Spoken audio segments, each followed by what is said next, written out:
Think fast वालों मैं सारे दोस्तों मित्रों जोड़े आए ने प्रोग्राम सुनन मैं जी आया नूं आखना। और मैं थिंक फैस्ट वाले का बहुत शुक्रगुजार हाँ कि उन्होंने एक पंजाबी का प्रोग्राम भी रखा। असीं लाहौर च बैठे हाँ, पंजाब च तो साड़ी बोली का भी उन्होंने मान रखा। खास तौर पर मैं यकूब बंगश उन्होंने बहुत शुक्रगुजार हाँ कि वो प्रोग्राम हमेशा साड़ा शामिल करते हैं। अजकल लोहड़ी है, कल भी सी अज भी सी, तो सारे दोस्तों मैं लोहड़ी की जिहड़ी है बधाई देना। असी अपने प्रोग्राम वाल जाने हाँ। अज का प्रोग्राम जिहड़ा है नैन सुख ते नावल वबा ते वसेब उत्ते। यह नावल किताब 53 ने छापिया है और रीडिंग्स का स्टाल लगा है इत्थे। उत्थे नावल अवेलेबल भी है, जिहड़े दोस्त पढ़ना चाहन उतों लै सकते हैं। मेरे नाल पैनल दे विच इस वेले नैन सुख साहब बैठे ने और नवीद आलम साहब बैठे ने। नैन सुख साहब इस वेले पंजाबी दे मन्ने परमन्ने लखारी ने। तकरीबन उन्होंने 8 या 9 किताबां लिख चुके हैं, जिसों 7 किताबां जड़ियां ने वो फिक्शन दियां ने। उहदे विच 5 किताबां जड़ियां कहानी दियां ने और 2 नावल ने। यह नावल जड़ा वबा ते वसेब है, यह थोड़ा चिर ही होया है छपया है। इस तो अलावा इन्हां दी किताब धरती 5 दरियाई है, जिहड़ी खोज के उत्ते है। एक शायरी की किताब भी है। तकरीबन 2002 इन्हां दी पहली किताब ठीकरियाँ आई सी और 2022 इन्हां दा 7वीं किताब जिहड़ी है फिक्शन की वबा ते वसेब छपी है। तकरीबन 20 साल का जिहड़ा पैंडा है इन्हां ने फिक्शन दे विच कीता है। बड़ा एक महना दिता जाता सी पंजाबी नूं कि पंजाबी दे विच फिक्शन नहीं लिखिया जाता, कहानियाँ घट ने, नावल घट ने। लेकिन मैं समझना कि नैन सुख का पंजाबी विच आना एक तो पंजाबी बोली का यह मान है कि उन्हें अजिहा राइटर जम्मिया नैन सुख वर्गा। तो दूजा नैन सुख साहब का कमाल है कि उन्होंने यह किताबां लिख के यह महना भी उतार दिता और पंजाबी नूं बहुत एनरिच भी किया। पैनल दे विच मेरे नाल दूसरे जिहड़े पैनलिस्ट ने नवीद आलम जी ने। हुण इन्होंने अपनी जिहड़ी किताब छापी है कदी अग्गां भी लीड़े पाए ने, उहदे विच इन्होंने अपना नाम थोड़ा जिहा चेंज भी कर लिया। आनंद आलम जिहड़ा इन्होंने बना लिया अपना नाम। बहरहाल नवीद आलम या आनंद आलम असी उन्होंने जी आया नूं आखने हाँ। नवीद आलम साहब जिहड़े ने वो बेसिकली प्रोफैसर कहलाना पसंद नहीं करते, लिहाजा मैं यही कहांगा कि वो मुख्तलिफ यूनिवर्सिटियां पढ़ाते ने, उस्ताद ने। लाम्स दे विच भी, BNU दे विच भी, और तकरीबन 20 साल वो अमेरिका दे विच रहे, न्यूयॉर्क, और उत्थे उन्होंने पढ़िया भी और पढ़ाया भी। खास तौर पर क्रिएटिव राइटिंग जिहड़ी है उहदे उन्होंने पढ़िया भी और हिस्ट्री अंडर ग्रेजुएट पढ़ी इन्होंने। और सब तो पहले इन्होंने जो आने तो पहले या शायद अमेरिका दे विच ही इन्होंने शाह हुसैन माधो लाल हुसैन की जिहड़ी पंजाबी पोइट्री है वह अंग्रेज़ी दे विच तर्जमा किया, जिहड़ा हिंदुस्तान तो छपया है। इत्थे इन्होंने एक शायरी की किताब और रीसेंट इन्हां दी किताब जिहड़ी है उहदे विच इन्होंने नसरीन नजम पट्टी और सारा शगुफ्ता जी उन्हां दियां जिहड़ियां ने पोएम्स जिहड़ियां उन्हां नूं अंग्रेज़ी दे विच तर्जमा किया है। असी प्रोग्राम वाल जाने हुण। जिहड़ा नावल है वबा ते वसेब, जिथों तक मेरियां मालूमात ने अजे तक लैंदे पंजाब विच और चढ़दे पंजाब विच अजे तक कोविड के उत्ते कोई नावल नहीं लिखिया गया। इसलिए असी कह सकते हाँ कि यह पंजाबी का पहला नावल है। कोविड के बारे मैं ज़्यादा गल नहीं कराँगा, हज़ारां गल्लां हो चुकियां ने, बहुत ज़्यादा। जद असी ये चों सारे ही असी ये चों गुजरे हाँ और जद असी ये चों लंघ रहे सां ते यह कहा गया कि दुनिया जिहड़ी है कोविड तो पहले की दुनिया होर है, हुण दी दुनिया होर है। मैं सोहरा सदर जी नूं कहना कि इत्थे वो आ जाण साडे नाल, इधर आ जाओ, इधर आ जाओ, इत्थे स्टेज ते आ जाओ। ਇਹ ਵੀ ਸਾਡੇ ਪੈਨਲ 'ਚ ਸ਼ਾਮਲ ਨੇ। ਡੀਜੀ पिपलाक ने, Punjab institute art and culture, बहुत अच्छे शायरा ने, कहानीकार ने, जंग दे विच इन्हां दा रैगूलर कालम छपदा है। और इन्हां सारियां गल्लां तो अलावा जिहड़ा सब तो वड्डा इन्हां दा कमाल है कि पिलाक दे विच इन्हां ने पंजाबी दा रौनक लाई हुई है। बहुत ज़्यादा प्रोग्राम करते हैं, तकरीबन हर लिखारी नूं मान बख्शते हैं, बुलाते हैं, प्रोग्राम करते हैं। साढ़े लिए बहुत बहुत शुक्रिया कि आए ने और साढ़े पैनलिस्ट शामिल ने, साढ़े भाग ने। मैं नावल के उत्ते गल कर रहा सा थोड़ी जी कि दोवें पासियां दे विच पंजाब च यह नावल पहला पंजाबी का नावल है जिहड़ा छपिया है। आम तौर पर नैन सुख साहब ते एक इल्ज़ाम लाया जाता है कि तारीख बहुत ज़्यादा लिखते हैं। जब इन्हों का पहला नावल छपया, उन्होंने किसी ने कहा यह नावल है कि हिस्टरी है, क्योंकि यह कि जड़ा भी फिक्शन लिखते हैं वो हिस्टरी पा देंगे ने, या जड़ा फिक्शन लिखते हैं वो हिस्टरी जरूर लैके आते हैं। लेकिन यह एक ऐसा नावल है वबा ते वसेब, मैं भड़क नहीं बहा रहा, लेकिन मैनू लगता है कि शायद खबरे उर्दू च भी यहो जिहा नावल नहीं लिखा गया होएगा। अंग्रेजी की मैं गल नहीं करता। यह नावल जड़ा है बिल्कुल अज का, जिन्हों असी अजोका करने अज दे पंजाब की, शहर की भी और साढ़े पिंडां की भी कहानी करता है जिन्ना भी। और सिर्फ यह नहीं कि यह पंजाब का नावल है, बल्कि यह जड़ा जग है, यह जड़ी दुनिया है, और दुनिया में जड़ी कोविड पॉलिटिक्स हो रही सी, उहदे विच जड़ियां नज़मां लिखियां गईयां, उहदे विच जड़ियां फिल्मां बणियां, उस टाइम के जिन्ने भी वड्डे वाक़यात ने, इहदे विच जड़ा डाटा है कोविड बारे वो अमेजिंग है। और हैरानी होंदी है कि 200 सफ़ियां दे नावल दे विच उन्होंने इन्नियां गल्लां कर दित्तियां ने। और उत्ते उत्ते जिन्हों असी कहने परदे दे विच रह के ज़ाहर लगता है कि नावल कोविड बारे है, लेकिन असलों यह नावल जड़ा है इस वेले का जड़ा पंजाब है और पूरा असी देश कह सकते हैं उसकी कहानी करता है। हेरा फेरियां दी, दो लंबरियां दी, अंडरग्राउंड भी है, अपर फ्लोर भी है। कोई भी ये विच जड़ी है जड़ी गल है साड़ी वो मौजूद है। तो मैं हुण असी बकायदा डिस्कशन वाल जाने।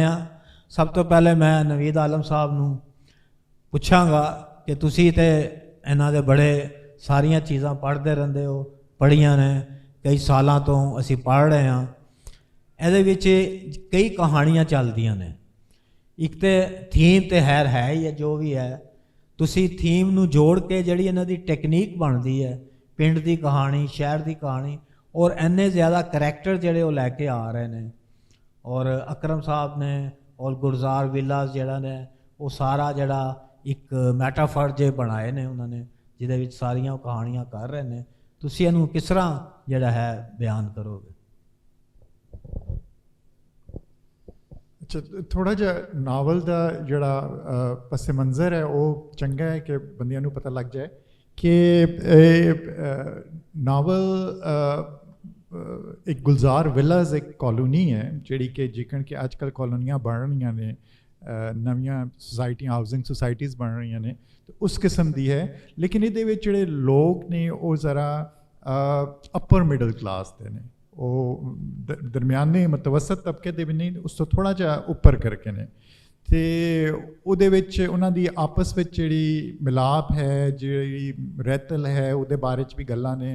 उन्हां दे जिहड़े रिश्तेदार या रिश्तेदारियां ने वो कित्थों आए ने, उन्हां दियां उन्हां दे शजरे की ने, थोड़ा बहुत उहदे विच भी काफ़ी मिलाप है। बहरहाल उन्हां दी बड़ी इंटरकनैक्टिड जी एक जिंदगी जिहड़ी है वो लंघा रहे हैं इस सोसाइटी विच। तो उन्होंने अपने अपने जोड़े मसले, अपने अपने जोड़े प्रायोरिटीज़ ने, वो किस तरीके नाल इस वबा की वजह तो आपस में आके किन जुड़दियां ने। लेकिन वो जो सवाल ज़ुबैर साहब ने किया है कि थीम ते स्टाइल ढंग ते मजमून ये आपस ਵਿੱਚ ਕਿੰਜ ਰਲਦੇ ਨੇ। ਮੇਰੇ ਖਿਆਲ ਵਿੱਚ ਇਸ ਕਿਤਾਬ ਦਾ ਜਿਹੜਾ ਸਭ ਤੋਂ ਵੱਡਾ ਪਹਿਲੂ ਜਾਂ ਅਹਿਮੀਅਤ ਹੈ ਉਹ ਇਹੀ ਹੈ ਕਿ ਉਸ ਬੜੀ ਹੀ ਖੂਬਸੂਰਤੀ ਨਾਲ ਇਹਨਾਂ ਨੇ ਉਹ ਚੀਜ਼ਾਂ ਨੂੰ ਜੋੜਨ ਦੀ ਕੋਸ਼ਿਸ਼ ਕੀਤੀ ਹੈ, ਬਲਕਿ ਕਾਮਯਾਬ ਵੀ ਹੋਏ ਨੇ ਉਹਦੇ ਵਿੱਚ ਕਰਨ ਵਿੱਚ। ਮੇਰਾ ਤਰੀਕਾਕਾਰ ਇਹ ਹੁੰਦਾ ਹੈ ਕਿ ਕੋਈ ਇੱਕ ਖਾਸ ਚੀਜ਼ ਨਿੱਕੀ ਜਿਹੀ ਚੀਜ਼ ਨੱਪ ਕੇ ਉਹਨੂੰ ਵੀ ਫਰੋਲਾਂ ਅਤੇ ਉਹਦੇ ਵਿੱਚੋਂ ਜਿਹੜੀਆਂ ਵੱਡੀਆਂ ਚੀਜ਼ਾਂ ਨਿਕਲਦੀਆਂ ਨੇ ਉਹਨਾਂ 'ਤੇ ਗੱਲਬਾਤ ਹੋਏ। ਅਤੇ ਇੱਥੇ ਜਿਹੜੀ ਟਾਈਟਲ ਹੈ ਮਿਸਾਲ ਦੇ ਤੌਰ 'ਤੇ ਵਬਾ ਅਤੇ ਵਸੇਬ, ਵਬਾ ਬਿਮਾਰੀ, ਵਸੇਬ ਰਹਿਣ ਦਾ ਤਰੀਕਾ ਜਾਂ ਜਿੱਥੇ ਰਿਹਾ ਜਾਂਦਾ ਹੈ, ਉਹਨਾਂ ਦਾ ਜੋੜਨਾ ਹੀ ਆਪਸ ਵਿੱਚ ਮੇਰੇ ਖਿਆਲ ਵਿੱਚ ਇੱਕ ਬਹੁਤ ਵੱਡਾ ਚੈਲੰਜ ਸੀ, ਪਰ ਬੜੀ ਚੰਗੇ ਤਰੀਕੇ ਨਾਲ ਜੋੜਿਆ ਗਿਆ। ਵਬਾ ਜਿਹੜੀ ਹੈ ਸਾਰੀ ਦੁਨੀਆ 'ਚ ਫੈਲੀ ਹੈ, ਸਾਰੇ ਮੁਲਕਾਂ 'ਚ ਫੈਲੀ ਹੈ, ਲੇਕਿਨ ਉਸ ਵਬਾ ਦਾ ਪੰਜਾਬ ਨਾਲ ਕੀ ਤਾਲੁਕ ਬਣਦਾ ਹੈ, ਉਹਦੀ ਪੰਜਾਬ ਨਾਲ ਕੀ ਜੋੜਤ ਹੈ, ਉਸ ਨੂੰ ਜੋੜਨਾ, ਉਸ ਨੂੰ ਪ੍ਰਤੀਤ ਕਰਨਾ, ਹਾਈਲਾਈਟ ਕਰਨਾ, ਸਾਰਾ ਕਰਨਾ, ਉਹ ਬੜੇ ਕਮਾਲ ਦੀ ਗੱਲ ਹੈ ਅਤੇ ਉਹਨਾਂ ਬੜੇ ਚੰਗੇ ਤਰੀਕੇ ਨਾਲ ਕੀਤੀ ਹੈ। ਹੁਣ ਇਹਨਾਂ ਦੀ ਕਿਤਾਬ ਪੜ੍ਹ ਕੇ ਜਿਹੜੀ ਇੱਕ ਗੱਲ ਸਮਝ ਆਉਂਦੀ ਹੈ ਕਿ ਵਬਾ ਇੱਕਦਮ ਨਹੀਂ ਆਈ, ਵਬਾ ਦੇ ਵਾਸਤੇ ਰਾਹ ਅਸਾਂ ਪੈਦਰ ਕੀਤੀ ਹੈ, ਹਮਵਾਰ ਕੀਤੀ ਹੈ। ਉਹ ਵਬਾ ਦਾ ਆਉਣਾ ਕੋਈ ਐਸੀ ਅਚੰਭੀ ਅਜੀਬ ਗੱਲ ਨਹੀਂ ਸੀ, ਕਿਉਂਕਿ ਅਸਾਂ ਇਸ ਕਿਸਮ ਦਾ ਮਾਹੌਲ, ਇਸ ਕਿਸਮ ਦਾ ਵਸੇਬ ਬਣਾ ਲਿਆ ਜਿਹਦੇ ਵਿੱਚ ਇਹ ਵਬਾ ਬੜੇ ਕੁਦਰਤੀ ਤਰੀਕੇ ਨਾਲ ਆ ਸਕਦੀ ਸੀ। ਹੁਣ ਉਸ ਵਸੇਬ ਦੀ ਜਿਹੜੀ ਇਹ ਤਸਵੀਰ ਖਿੱਚਦੇ ਨੇ ਉਹ ਮੇਰੇ ਖਿਆਲ ਵਿੱਚ ਵੇਖਣ ਵਾਲੀ ਹੈ, ਅਤੇ ਮੈਂ ਥੋੜ੍ਹੇ ਜਿਹੇ ਪੈਸੇਜਿਸ ਪੜ੍ਹਾਂਗਾ ਕਿਤਾਬ ਵਿੱਚੋਂ ਜਿਹਦੇ ਨਾਲ ਤੁਹਾਨੂੰ ਪਤਾ ਚੱਲੇਗਾ ਕਿ ਨਾ ਕਿਸ ਤਰੀਕੇ ਨਾਲ ਵਸੇਬ ਤੇ ਵਬਾ ਨੂੰ ਜੋੜਿਆ ਹੈ।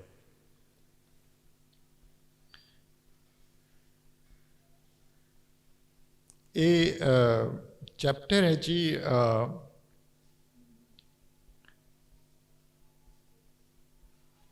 आबादी के बर्बादी। ये सवाल लेना चुके हैं, आबादी के बर्बादी। तेजाबी ते फार्मी वाही बीजी दी लिशक पुशक देसी महक चहक नूं उजाड़ दिता ते मशीनी माहौल चों हासिल वसूल की बीमारी, भुख, बेरोजगारी, बेचैनी, बेगानगी, नफरत ते नशा सुखी सादी ते दाणी प्रधानी वसों साढ़े सामने कूड़ कबाड़ होई। लोग सियाणप, गुण ज्ञान, रीत प्रीत, वरत विहार, सांझ सवाद, परिया पंचायत, कारीगरी, किसानी, कलाकारी, हांडी रोटी, टोने टोटके ते दवा दारू सारी साड़ी विरासत जिहड़ी साथों साम ना हुई ते हुण खांगण तवारीख ते उजड़े खोलियां विच प्रोजेक्ट लभदे फिरीए। अजोकी बदहाली वालों बेदिहानी जिधर जदी बाग बहारां लावारस होइयां, फुल बूटे चरिंद परिंद मच कच सब खतरे विच।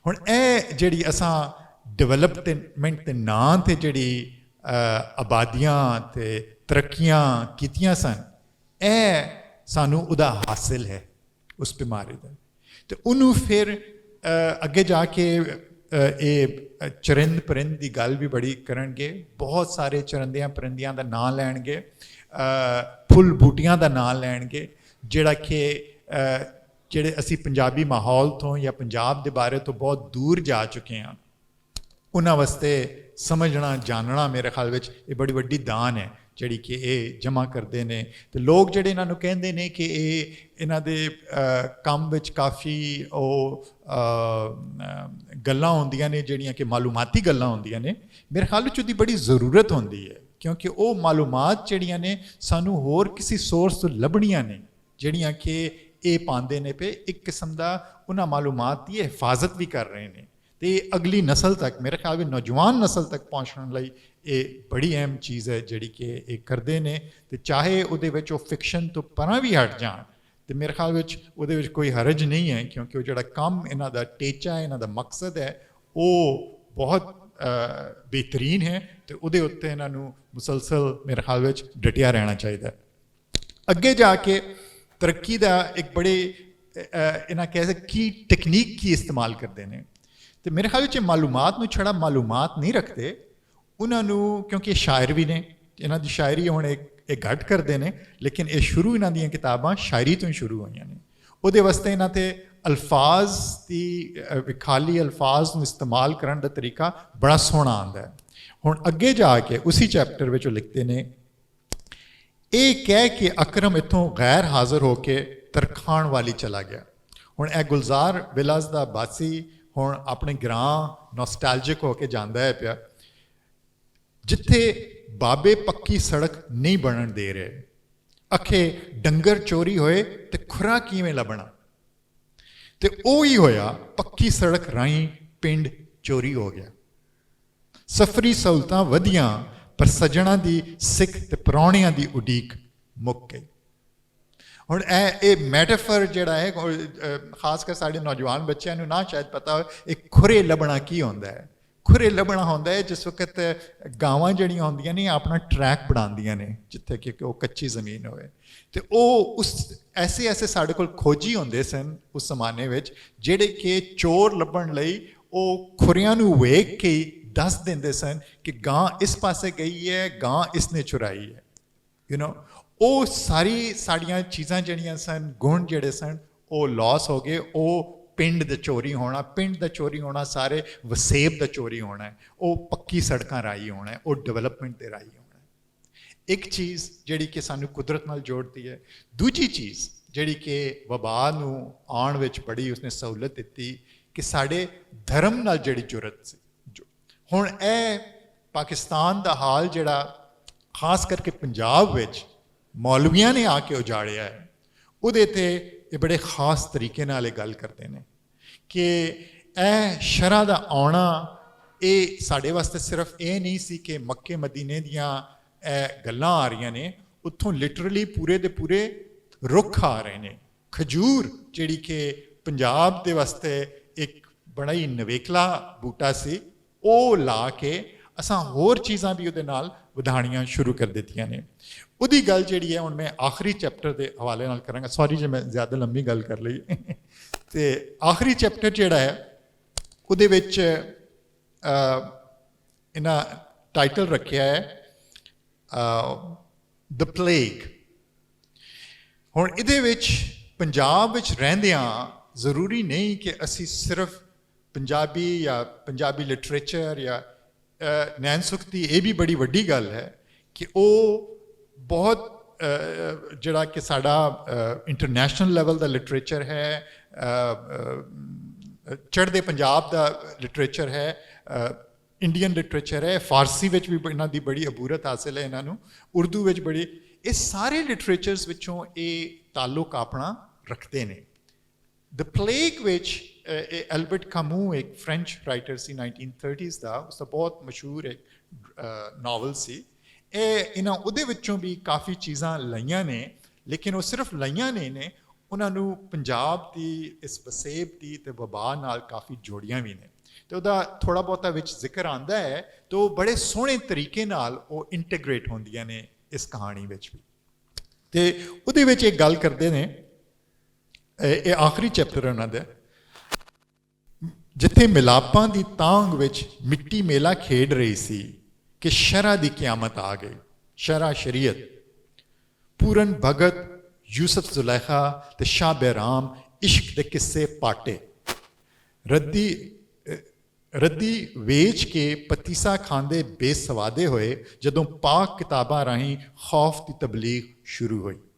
गीत गुनाह बने, नचण खेडण हराम ते अल्लड़ सदरण दी सेज संसार। मुजरम जज्बे तोबा करन ते मजबूर ते दोज़खी सुफनियां नू वुजू करना। मरने के बाद क्या होगा, इस सवाल का जवाब पढ़दियां दाड़ियां वधियां गई। ते इस तरीके नाल इन्हां मौलवियां नू बड़ा चंगा पिंजिया है, ते बड़ा जरूरी है उन्होंने पिंजना, क्योंकि इस वसेब की बर्बादी विच उन्हां दूआं दा, डिवेलपर्स का भी ते मौलवियां का भी बड़ा हक, बड़ा ही मेरे ख्याल विच नडर तरीके का काम है जिहड़ा कि ये कर रहे हैं। तो रब करे कि इन्हों होर हिम्मत होए ऐसियां कहानियां लिखने की। ਸ਼ੁਕਰੀਆ ਆਨੰਦ ਆਲਮ ਜੀ। ਅਸੀਂ ਤੁਹਾਡੇ ਵੱਲ ਮੈਂ ਹੁਣ ਦਰਖਾਸਤ ਕਰਾਂਗਾ ਨੈਣ ਸੁੱਖ ਹੋਣਾ ਨੂੰ ਕਿ ਉਹ ਨਾਵਲ ਦੇ ਵਿੱਚੋਂ ਕੁਛ ਜਿਹੜੇ ਇਹਨਾਂ ਦੇ ਪਸੰਦੀਦਾ ਜਾਂ ਜੋ ਵੀ ਕੁਛ ਪੈਰਾਗ੍ਰਾਫਸ ਨੇ ਉਹ ਸਾਨੂੰ ਪੜ੍ਹ ਕੇ ਸੁਣਾਉਣ। ਪਸੰਦੀਦਾ ਤਾਂ ਮੇਰਾ ਸਾਰਾ ਨਾਵਲ ਹੀ ਮੈਨੂੰ ਪਸੰਦੀਦਾ ਹੈ। ਮੈਂ ਪਹਿਲਾ ਜਿਹੜਾ ਚੈਪਟਰ ਹੈ ਲਾਕਡਾਊਨ, ਉਹਦੇ 2-3 ਪੇਜਸ ਪੜ੍ਹ ਦੇਣਾ। ਗਲਾ ਮੇਰਾ ਖ਼ਰਾਬ ਹੈ, ਜੇ ਆਵਾਜ਼ ਠੀਕ ਨਾ ਲੱਗੇ ਤੇ ਮਾफ़ ਕਰਨਾ। ਲਾਕਡਾਊਨ, ਜਿਹੜੀ ਚਿੱਤ ਨਾ ਚੇਤੇ ਉਹ ਅਨਹੋਣੀ ਹੋਈ, ਜਗਤ ਪ੍ਰਧਾਨਾਂ ਦੀਆਂ ਅਗਾਂ ਵਧੂ ਸਭ ਤਦਬੀਰਾਂ ਉਲਟ ਪਲਟ ਜਿਉਂ ਤਵੀਤ ਪੁੱਠੇ ਪੈ ਜਾਂਦੇ। ਸੁਚੱਜੀ ਮਨਸੂਬਾਬੰਦੀ ਅਬਾਗਤ ਪਿਛਲ ਪੈਰੀ ਹੋ ਕੇ ਕੋਝੀ ਤੇ ਕੁਚੱਜੀ ਹੋਈ। ਸਾਰੇ ਸੁਗੜ ਸਿਆਣੇ ਸੁਧਾਰ ਵਿਗੜਦੇ ਜਾਪੇ। ਖਤਰੇ ਦੀਆਂ ਘੰਟੀਆਂ ਤੇ ਬਦੋਬਦੀ ਬਰਬਾਦੀ ਦੇ ਵੱਧਦੇ ਪਰਛਾਵੇਂ। ਜ਼ੁਲਮ ਨਾਲ ਉਦਲੀ ਮੂੰਹ ਜ਼ੋਰ ਮਾਲ ਗੱਡੀ ਨੂੰ ਬ੍ਰੇਕ ਲਾਣੀ ਪਈ। ਮਾਲਕਾਂ ਦੇ ਸੁਪਨਿਆਂ ਨੂੰ ਸੰਨ ਲੱਗੀ ਤੇ ਮੰਨਤਾਂ ਮੁਰਾਦਾਂ ਦੇ ਮਹਿਲ ਮਨਾਰੇ ਡੋਲ ਰਹੇ। ਦੁਨੀਆ ਦੀ ਪ੍ਰੋਗਰੈਸ ਤੇ ਡਿਵੈਲਪਮੈਂਟ ਨੂੰ ਨਿੰਦਦਿਆਂ ਤੇ ਭੰਡਦਿਆਂ ਹੂੜ ਮਤ ਬਗਦਾੜੇ ਆਪਣੀ ਸਾਇੰਸ ਦੁਸ਼ਮਣੀ ਨੂੰ ਪੁੱਗਦਿਆਂ ਵੇਖ ਰਹੇ। ਇਹ ਖੁਦਾ ਦਾ ਅਜ਼ਾਬ। ਅਜੇ ਵੀ ਸੰਭਲ ਜਾਓ, ਹੁਣ ਤੇ ਤੋਬਾ ਕਰ ਲਵੋ। ਇਹ ਕਿਆਮਤ ਦੀ ਨਿਸ਼ਾਨੀ। ਮਿਜ਼ਾਈਲਾਂ ਤੇ ਟੈਂਕਾਂ ਦੇ ਸੌਦੇ ਕਰਦੇ ਹਾਕਮਾਂ ਕੋਲੋਂ ਆਵਾਮ ਵੈਂਟੀਲੇਟਰਸ ਦੀ ਗਿਣਤੀ ਪੁੱਛ ਰਹੀ। ਚਾਤਰ ਤੇ ਚੱਕਰਬਾਜ਼ ਸਿਆਸਤ ਲਾਜਵਾਬ ਹੋਈ। ਬਹਾਦਰ ਫੌਜਾਂ ਦੀ ਵੇਲ ਹੁਣ ਕੌਣ ਹੋ ਕੇ। ਖਾਨਾ ਕਾਬਾ ਖਾਲੀ, ਵੈਟੀਕਨ ਸਿਟੀ ਵੀਰਾਨ, ਦੀਵਾਰੇ ਗਿਰਿਆ ਚੁੱਪ ਤੇ ਮੰਦਰ ਗੁਰਦੁਆਰੇ ਬੰਦ। ਖੁਦਾਈ ਦਾ ਮੂੰਹ ਅਸਮਾਨ ਨੂੰ ਨਹੀਂ, ਉਹ ਲੈਬਾਰਟਰੀ ਵੱਲੋਂ ਵੈਕਸੀਨ ਉਡੀਕ ਰਹੀ, ਜਿਹਦੇ ਹੱਥਾਂ ਵਿੱਚ ਫੁੱਲਾਂ ਦੇ ਹਾਰ ਲੀਡਰਾਂ ਤੇ ਜਰਨੈਲਾਂ ਲਈ ਨਹੀਂ, ਕਿਹਨਾਂ ਲਈ ਜਿਹੜੇ ਇਸ ਵੇਲੇ ਮਸੀਹਾ ਬਣ ਕੇ ਮੈਦਾਨ ਵਿੱਚ। ਹੈਲਥ ਵਰਕਰ, ਨਰਸਾਂ ਤੇ ਡਾਕਟਰ ਮਲਵਾਣੇ ਭਾਵੇਂ ਮੋਮਨਾਂ ਨੂੰ ਨਿਜਾਤ ਲਈ ਪੁਲਿਸ ਰਾਤ ਤੇ ਛੱਡ ਕੇ ਆਪੇ ਦਾੜੀ ਖੁਰਕਦੇ ਮੈਡੀਕਲ ਸਟੋਰ ਨੂੰ ਦੌੜ ਗਏ। ਮੁਸੀਬਤ ਮਾਰੇ ਮਜਬੂਰਾਂ ਨੂੰ ਕੋਈ ਅਪਾਕ ਕਿਵੇਂ ਸੁੱਝੇ, ਸੋਚ ਵਿਚਾਰਾਂ ਨੂੰ ਗੁੰਝਲਦਾਰ ਬੁਝਾਰਤਾਂ ਘੇਰਾ ਪਾਇਆ। ਇਹ ਚੀਨੀ ਚਾਲ ਨਹੀਂ, ਇਹ ਅਮਰੀਕੀ ਸਾਜ਼ਿਸ਼, ਇਹ ਇਨਸਾਨੀ ਨਸਲਕੁਸ਼ੀ, ਇਹ ਸ਼ਰਾਰਤ, ਸ਼ੈਤਾਨੀ ਕਰਤੂਤ। ਮਸਜਿਦਾਂ ਨੂੰ ਜਾਂਦੇ ਨਮਾਜ਼ੀਆਂ ਦੇ ਪੈਰਾਂ ਵਿੱਚ ਖੌਫਾਂ ਦੀਆਂ ਬੇੜੀਆਂ। ਪੁਲਿਸ ਛਾਪੇ ਮਾਰ ਰਹੀ ਕਿਉਂ ਜੇ ਲੋਕਾਂ ਦੇ ਇਕੱਠ ਉੱਤੇ ਪਾਬੰਦੀ, ਮਾਸਕ ਪਾਉਣਾ ਲਾਜ਼ਮੀ, ਵਿਆਹ ਵਲਗਣ ਵਿੱਚ ਫਾਸਲਾ ਜ਼ਰੂਰੀ, ਮੇਲੇ ਮੰਡਲੀ ਮਨਾ, ਜਨਾਜ਼ੇ ਵਿੱਚ ਬੱਸ ਕਰਦੇ ਜੀ। ਕਰੋਨਾ ਕਾਰਨ ਮੋਏ ਮਿੱਤਰਾਂ ਦਾ ਮੂੰਹ ਘੱਟੋ ਘੱਟ 1 ਮੀਟਰ ਦੂਰੋਂ ਵੇਖਣ ਦਾ ਹੁਕਮ। ਮੁਰਦੇ ਨੂੰ ਚੁੰਮਣ ਤੇ ਹੱਥ ਲਾਉਣ ਦੀ ਇਜਾਜ਼ਤ ਨਹੀਂ ਤੇ SOPs ਦੀ ਖਿਲਾਫ ਵਰਜ਼ੀ ਕਾਬਲੇ ਸਜ਼ਾ ਜੁਰਮ। ਕਰੋਨਾ ਵਾਇਰਸ ਬਾਰੇ ਇਹ ਜਾਣਕਾਰੀ ਆਮ ਕਿ ਇਹ ਵਾਇਰਸ ਇੱਕ ਅਜਿਹਾ ਨਜ਼ਰ ਨਾ ਆਉਣ ਵਾਲਾ ਆਰਗੈਨਿਜ਼ਮ ਜੋ ਆਪਣੇ ਆਪ ਵਿੱਚ ਬੇਕਾਰ, ਪਰ ਜਦੋਂ ਇਹਨੂੰ ਕੋਈ ਹੋਸਟ ਮਿਲ ਜਾਏ ਆਪਣੇ ਜਿਹੇ ਹਜ਼ਾਰਾਂ ਵਾਇਰਸ ਪੈਦਾ ਕਰ ਦਿੰਦਾ ਜਿਹੜਾ ਆਪਣਾ ਹੋਸਟ ਲੱਭਦਾ ਫਿਰਦਾ। ਕਿਸੇ ਨੂੰ ਚੰਬੜਦਾ ਕਿਵੇਂ, ਹੱਥ ਮਿਲਾਉਣ ਜਾਂ ਕਿਸੇ ਅਜਿਹੀ ਸ਼ੈ ਨੂੰ ਛੂਹਣ ਨਾਲ ਜਿਹਨੂੰ ਕੋਈ ਵਾਇਰਸ ਜ਼ਿਆਦਾ ਜੀ ਟੱਚ ਕਰ ਚੁੱਕਾ ਹੋਵੇ, ਜਿਹੜਾ ਇੱਕ ਇਨਸਾਨ ਤੋਂ ਦੂਜੇ ਇਨਸਾਨ ਤੇ ਇੱਕ ਦੇਸ਼ ਤੋਂ ਦੂਜੇ ਦੇਸ਼ ਤਾਈਂ ਫੈਲ ਰਿਹਾ। ਕਾਰੋਬਾਰ ਠੱਪ, ਦੁਕਾਨਾਂ ਬੰਦ, ਦੁਕਾਨਾਂ ਦਫ਼ਤਰ ਬੰਦ ਤੇ ਸਕੂਲਾਂ ਨੂੰ ਜੰਦਰੇ। ਛੁੱਟੀ ਦਾ ਐਲਾਨ ਐਂਬੂਲੈਂਸ ਤੇ ਸਾਇਰਨ ਰਾਹੀਂ। ਕੰਮ ਤੇ ਪੜ੍ਹਾਈ ਤੋਂ ਆਜ਼ਾਦੀ, ਪਰੇਸ਼ਾਨੀਆਂ ਦੀ ਭੀੜ ਵਿੱਚ ਫਸੀ ਹਸਪਤਾਲ ਦਾ ਰਾਹ ਪੁੱਛਦੀ ਫਿਰੇ। ਜਿੱਥੇ ਹਾਸੇ ਖਬਰਾਂ ਦੇ ਮਾਤਮੀ ਜਲੂਸ ਵਿੱਚ ਰਲ ਕੇ ਵੈਣ ਬਣੇ। ਚਹਿਕਦੇ ਮਹਿਕਦੇ ਪਾਰਕ ਤੇ ਗਾਰਡਨ ਬਾਂ ਕਰਦੇ ਭਾਰੇ ਥਾਂ ਹੋਏ। ਘਨੇ ਰੁੱਖਾਂ ਦੀਆਂ ਛਾਵਾਂ ਜਿਉਂ ਭੂਤਾਂ ਦੇ ਪਰਛਾਵੇਂ। ਧੁੱਪ ਨੂੰ ਗ੍ਰਹਿਣ ਲੱਗਾ ਤੇ ਵਾਸ਼ੋ ਦੀ ਸ਼ੁਦੈਣ ਹੋਈ। ਸਾਰੀ ਵਸੋਂ ਉਜਾੜੇ ਦੇ ਕਲਾਵੇ ਵਿੱਚ। ਟੁਰਦੀ ਟ੍ਰੈਫਿਕ ਦਾ ਰੌਲਾ, ਨਾ ਜਾਗਦੇ ਜੀਆਂ ਦੀ ਜੈ। ਖੁਸ਼ੀਆਂ ਨੂੰ ਕੈਦ ਕੀ ਬੋਲੀ, ਹਯਾਤੀ ਦੇ ਹੱਥੋਂ ਸਿੱਖ ਸਦਰਾਂ ਦੀ ਪੁਟਾਰੀ ਡੁੱਲ ਗਈ। ਤਰਾ ਦਾ ਇੰਜ ਪਹਿਰਾ ਕਿ ਹਾਵਾਂ ਹੋ ਕੇ ਵੀ ਸਹਿਮ ਗਏ। ਜਿੱਥੇ ਸਾਵਾਂ ਮਗਰ ਮੌਤ ਚੜੇਲ ਚੜੀ। ਬਿਆਸ ਅੱਖਾਂ ਅੱਗੇ ਚਾਨਣ ਦੇ ਖੇਡ ਤਮਾਸ਼ੇ ਇੰਜ ਜੰਗਲਾਏ ਕਿ 4 ਚੁਫੇਰੇ ਲੁੱਗ ਦੇ ਜਾਲੇ ਲੱਗੇ। ਛਟੇ ਛਟੇ ਤਰ੍ਹਾਂ ਦੀਆਂ ਚਿਤਾਉਣੀਆਂ ਰੌਣਕਾਂ ਉੱਤੇ ਪਾਬੰਦੀ ਕੀ ਲਾਈ। ਇਨਸਾਨੀ ਜਜ਼ਬੇ ਗੁੰਗੇ ਬੋਲੇ ਹੋਏ। ਬਾਕੀ ਦੁਨੀਆ ਵਾਂਗੂ ਗੁਲਜ਼ਾਰ ਵਿਲਾਸ ਦੇ ਦਾਨੇ ਬੀਨੇ ਰਿਹਾਇਸ਼ੀ ਵੀ ਲਾਈ ਲੱਗ ਹੋ ਕੇ ਰਾਸ਼ਨ ਜ਼ਖੀਰਾ ਕਰ ਰਹੇ, ਜਿਉਂ ਕੋਈ ਲਾਮ ਲੱਗਣ ਵਾਲੀ ਹੋਵੇ। ਅਨਹੋਣੀ ਤੂੰ ਤਰੱਠੇ ਵਹਿਮਾਂ ਮਾਰੇ ਸਾਹ ਭੁਲਾਈ ਬੈਠੇ। ਮਾਰਕੀਟ 'ਚੋਂ ਆਕਸੀਜਨ ਸਿਲੰਡਰਾਂ ਦਾ ਸਟਾਕ ਮੁੱਕ ਗਿਆ। ਘਰਾਂ 'ਚੋਂ ਸਵਾਦੀ ਖਾਣੇ ਦੀ ਹਵਾੜ ਘੱਟ, ਬਾਹਲੀ ਦਵਾਈਆਂ ਦੀ ਬਦਬੂ ਆਵੇ। ਜਰਾਸੀਮ ਕੁਛ ਸਪਰੇ, ਪਰੋਲੀ ਪੋਚੇ ਵਿੱਚ ਕੀੜੇ ਮਾਰ ਕੈਮੀਕਲ, ਫੂਨ ਚੋਂ ਜਿੱਥੇ ਅਫਵਾਹਾਂ ਦੇ ਫੁਹਾਰੇ ਛੁੱਟਣ ਉੱਥੇ ਵਬਾ ਤੋਂ ਬਚਾ ਲਈ ਟੂਣੇ ਟੂਟ ਕੇ ਵਾਫਰ। ਜਿਹਨੂੰ ਪੁੱਛੋ ਉਹੀ ਹਕੀਮ ਤੇ ਡਾਕਟਰ, ਮੁਫਤ ਮਸ਼ਵਰੇ, ਇਲਾਜ ਤੇ ਨੁਸਖੇ। ਇਮਿਊਨਿਟੀ ਬਿਹਤਰ ਕਰਨ ਵਾਸਤੇ ਚੰਗੀ ਖੁਰਾਕ ਖਾਓ, ਨਫਸਿਆਤੀ ਤੌਰ ਤੇ ਪਰੇਸ਼ਾਨ ਨਾ ਹੋਵੋ। ਸਰਬੈਕਸ ਜੀ ਰੋਜ਼ਾਨਾ ਸਵੇਰੇ ਇੱਕ ਗੋਲੀ ਨਾਸ਼ਤੇ ਨਾਲ, ਕੈਲਸ਼ੀਅਮ 1000 ਪਲੱਸ ਰੋਜ਼ਾਨਾ ਇੱਕ ਪਾਣੀ ਵਿੱਚ ਘੋਲ ਕੇ ਪੀਓ। ਬੁਖਾਰ ਹੋਵੇ ਤੇ ਪੈਨਾਡੋਲ 2 ਗੋਲੀਆਂ ਦਿਨ ਵਿੱਚ 3 ਵਾਰੀ। ਬਲੱਡ ਪ੍ਰੈਸ਼ਰ ਤੇ ਸ਼ੂਗਰ ਕੰਟਰੋਲ ਕਰੋ। ਸਾਹ ਤੇ ਦਿਲ ਦੀਆਂ ਬਿਮਾਰੀਆਂ ਕਰੋਨਾ ਵਿੱਚ ਹੋਰ ਖਤਰਨਾਕ। ਦਵਾਈਆਂ ਦੇ ਨਾਲ ਖਾਸ ਪਰਹੇਜ਼ਾਂ ਤੇ ਦੇਸੀ ਦਾਰੂ। ਤੜਾਤੜ ਦਵਾਈਆਂ ਦੀ ਖਰੀਦਦਾਰੀ ਹੋ ਰਹੀ, ਜਿਨ੍ਹਾਂ ਦਾ ਕਾਲ ਪੈ ਗਿਆ। ਜਿਸ ਇਸਲਾਮੀ ਦਵਾਈ ਲਈ ਅਕਸਰ ਮੁਸਲਮਾਨ ਉਤਾਵਲੇ ਹੋਏ ਤੇ ਜਿਹੜੀ ਹੱਟੀਆਂ ਤੇ ਮੁੱਕ ਗਈ, ਉਹ ਸਨਾ ਮੱਕੀ। हर बीमारी की शिफा। डब्बी ते भी लिखिया, अगर कोई चीज़ मौत से बचाती है तो वो सना मक्की है। जड़ी बूटी के पत्तरां दा एक कावा असलों कब्ज़ का इलाज, जड़ा पी मुसलमाना अपने पेट खराब कर ले तो कमज़ोर होकर करोना का शिकार होने लई हाज़र। सोशल मीडिया उत्ते भख दी भाप लैके करोना नूं फेफड़ियां विच ही मारन दा एक तरीका यह भी दस्सिया गया कि केतली चुल्हे उत्ते जिहदे हेठ अग दे लंबू ते टूटी बीमार दे मूँह विच उबल जोश मारते पानी विच विक्स वेपर अप दी चमची भाप दी सीटी विच बीमार इस जज्बे नाल लम्मे साह लवे जिउं मौत दे मूँह चों जिंदगी खिच रहा हो। इस वबाई मार्शल लॉ विच बाहर निकलदियां मास्क ते दस्ताने लिबास का हिस्सा बने। हथ धोंदे रहना, जिन्हां ते मगरों हैंड सैनीटाइजर लाना आम आदत हुई। ਜਿਹੜੇ ਨਵੇਂ ਤੇ ਓਪਰੇ ਲਫ਼ਜ਼ਾਰ ਲੋਕਾਂ ਸੁਣ ਪਕਾਏ ਹੋ, ਸਮਾਜੀ ਫਾਸਲਾ, ਕੁਆਰੰਟੀਨ ਤੇ ਲਾਕਡਾਊਨ। ਕਰਫਿਊ ਦੀ ਇਹ ਹਾਲਤ 2020 ਦੀ 1 ਅਪ੍ਰੈਲ ਤੋਂ ਪਾਕਿਸਤਾਨ ਦੇ ਕਈ ਸ਼ਹਿਰ ਭੁਗਤ ਰਹੇ, ਜਿਨ੍ਹਾਂ ਵਿੱਚ ਲਾਹੌਰ ਸ਼ਹਿਰ ਦਾ ਇਲਾਕਾ ਗੁਲਜ਼ਾਰ ਵਿਲਾਜ਼ ਵੀ। ਮੁਰਦਾ ਮਾਹੌਲ ਦੇ ਮਫਰੂਰ ਇਸ ਨਵੀਂ ਵਬਾਈ ਮਰਜ਼ ਨੂੰ ਮਖੌਲ ਕਰਦਿਆਂ ਇੱਕਦਮ ਮਾੜੇ ਪੈ ਕੇ ਸੀਰੀਅਸ ਹੋ ਜਾਂਦੇ।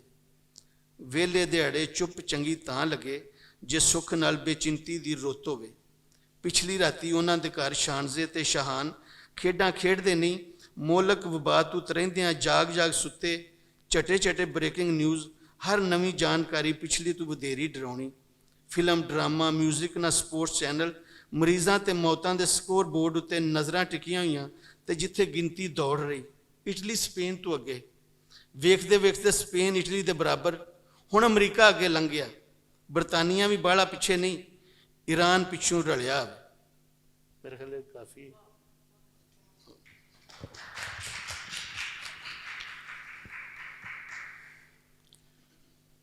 बहुत शुक्रिया जी। असी होर सुनांगे इन्हां कोलों, नैन सुख कोलों। ते एक इन्हां दा कमाल है कि हैरान कर देने वाला एक गुण है नैन सुख च। इन्हां दी हर किताब जिहड़ी है उहदे च हैरानी है कि पिछली तो बिल्कुल डिफरेंट होंदी। जिस तरह यह नावल जड़ा है, जिन्नियां भी पहले इन्होंने फिक्शन दी किताबां लिखियां उन्हां तो बिल्कुल मुख्तलिफ है। हुण असीं आने सोहरा जी वल।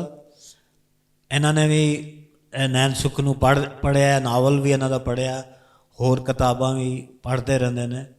एक तो है कि तुहानूं इन्हां दा जिहड़ा लिखण ढंग है, जिवें लिखते ने, और यह नावल जड़ा ये तुहानूं की चीज़ां बहुत चंगियां लगियां ने या होणियां चाहिए? जी बहुत शुक्रिया, बड़ी मेहरबानी। सब तो पहला तो यह है कि मैं समझनी हाँ कि नावल और रिपोर्टिंग बड़ा फर्क होंदा है। और जो तुसी कोई अदबी फनपारा पढ़ते हो तो तुहानूं एक जमालियाती एहसास होना चाहिए। और मैं जो बड़ी देर पहला तालिब इलम सां ते मौलाना रूम नूं पढ़िया तो मैं एक हिकायत पढ़ के तो बंद कर दिंदी सी। काफ़ी देर उहदा स्वाद लैंदी रहिंदी कि उहदी एक दानिश उहदे फलसफे च खोई रहिंदी। ये दूसरी वारी वाक़या मैनूं नैन सुख नूं पढ़दियां मेरे ते कैफियत तारी हुई कि जदों इन्हां दा मैं लाहौर दी वेल पढ़िया तो मैं देखिया कि उहदे च जिहड़े लफ्ज़ ने, जिहड़ी बुनतर है, कि वो एक अजीब तरह का जायका, एक अजीब तरह का स्वाद है उहदे च। तो सब तो पहला तो मैं इन्हां दी बड़ी मद्दाह हाँ ज़ाती तौर पर, और बहुत सोहना लिखते हैं। इन्हां लई बड़ी दुआ गो रहनी है कि इहो जिहियां चीज़ां होर लिखते रहन। हुणे गल कीती प्रोफैसर साहब ने भी कि तारीख के हवाले नाल भी बड़ा चटखारा इन्हां दे नावलों च लभदा है, और कुछ लोग इहदे ते तनकीद भी करते हैं। मैं समझनी है कि बड़ा एहसान है इन्हां दा, क्योंकि सब तो ज़्यादा जिस सूबे नाल, जिस जबान नाल, जिस कल्चर नाल धरो है वो पंजाब है, और सब तो ज़्यादा जाहिल भी सानू रखा गया। तो इसी ਜੇ ਅਗਰ ਸਾਡੇ ਕੋਲ ਬੜੀਆਂ ਡਿਗਰੀਆਂ ਨੇ ਲੇਕਿਨ ਅਸੀਂ ਆਪਣੇ ਕਲਚਰ ਨੂੰ ਨਹੀਂ ਜਾਣਦੇ, ਆਪਣੀ ਧਰਤੀ ਨੂੰ ਨਹੀਂ ਜਾਣਦੇ, ਆਪਣੀ ਬੋਲੀ ਦੇ ਬਾਰੇ 'ਚ ਆਗਾਹ ਨਹੀਂ ਆ, ਤੇ ਫਿਰ ਅਸੀਂ ਜਾਹਿਲ ਹੀ ਹਾਂ। ਤੇ ਨੈਣ ਸੁਖ ਤੇ ਇਸ ਹਵਾਲੇ ਨਾਲ ਇੱਕ ਬੜਾ ਵੱਡਾ ਕੰਮ ਕਰ ਰਹੇ ਨੇ ਕਿ ਗੱਲਾਂ ਗੱਲਾਂ 'ਚ ਔਰ ਕਹਾਣੀ ਦੇ ਵਿੱਚ ਇਹ ਸਾਨੂੰ ਸਾਡੀ ਧਰਤੀ ਦੇ ਚੈਲੰਜ ਔਰ ਸਵਾਲ ਚੁੱਕ ਰਹੇ ਨੇ ਔਰ ਸਾਡੇ ਅੰਦਰੋਂ ਜਵਾਬ ਉਹ ਲੱਭਣਾ ਚਾਹ ਰਹੇ ਨੇ।